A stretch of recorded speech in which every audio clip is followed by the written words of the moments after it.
নমস্কার বন্ধুরা, সম্পাস ডায়েরিতে আপনাদের স্বাগত। দেখে নিন আমাদের বাঁশবেড়িয়া কিন্তু সেজে উঠেছে। ভীষণ সুন্দর লাইটিং দিয়ে সেজে উঠেছে আমাদের বাঁশবেড়িয়া। কার্তিক পুজোর জন্য একদম রেডি। আজ ছিল কার্তিক পুজোর ঠিক আগের দিন, কিন্তু দেখুন পুরো রেডি হয়ে গেছে আমাদের বাঁশবেড়িয়া। আজ চলে এসেছিলাম আমাদের মিলনপল্লীর ফ্রেন্ডস ক্লাবে। ওখানে আজকে বিনা পয়সায় ফুচকা খাওয়ানো হচ্ছিল এবং সেটি আমরা প্রত্যেকেই ফেসবুকের মাধ্যমে জেনে চলে গিয়েছিলাম। তো ভিড় দেখুন কি ছিল, কি হারে ভিড় ছিল। অসংখ্য ফুচকার স্টল ছিল, কিন্তু সেখানে ফুচকার স্টলগুলি দেখা যাচ্ছিল না, শুধু মানুষের মাথা দেখাচ্ছিল। অনেক কষ্ট করে আমি এই ফুচকা স্টলটি আপনাদের দেখাতে পারলাম ভিড় ঠেলে। তো মানুষের মাথা ছাড়া ফুচকার স্টল দেখা যাচ্ছিল না, এত ভিড় হয়েছিল।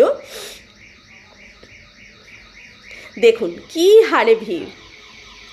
এছাড়াও এনাদের এখানে প্রোগ্রামও হচ্ছিল, এসেছিলেন বিশিষ্ট কিছু ব্যক্তি।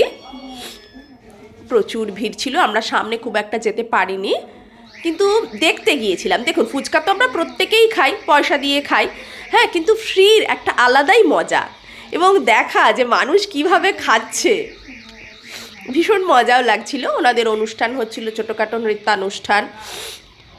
এই ছিল ওনাদের প্যান্ডেল, সেটিও বেশ সুন্দর, কালারফুল। এরপর আমরা ওখান থেকে বেরিয়ে চলে এলাম, যেহেতু ফুচকার লাইন পাইনি। আসার পথেও আমরা একটি সুন্দর প্যান্ডেল দেখে ফেললাম, সেটি ছিল নেতাজি কালচারাল অ্যাসোসিয়েশনের। ফাঁকাই ছিল আজকে, তাই আমরা দেখতে পারলাম খুব সুন্দরভাবে। এখানে বাংলার তাঁত শিল্পের ভাবনা রয়েছে, দেখুন কি সুন্দর তাঁত, যেখানে শাড়ি তৈরি হয় সেরকমই একটি মেশিন এখানে ওনারা তুলে ধরেছেন। এছাড়াও ছিল এই যে চরকা আর তাঁতের বিভিন্ন শাড়ি দিয়ে ডিজাইন করা ময়ূর, দেখুন কি অপূর্ব সুন্দর লাগছে। যেহেতু আজ ফাঁকা ছিল, আমি সুন্দর করে এগুলোর ভিডিও করতে পেরেছি।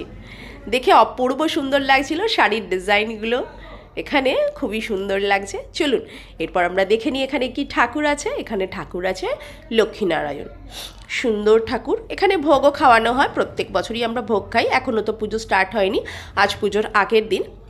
চলুন একবার ওপরটা দেখে নিই।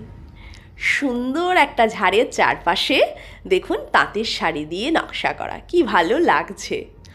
এরপর আমরা এখান থেকে বেরিয়ে আমার মেয়ে আমাদের প্রিয় নীলু কাকুর কাছে পয়সা দিয়েই ফুচকাটা খেলো, কারণ আমরা ওখানে লাইন পাইনি অত ভিড়ে। তো এই ছিল আজকে আমাদের প্যান্ডেল হপিং।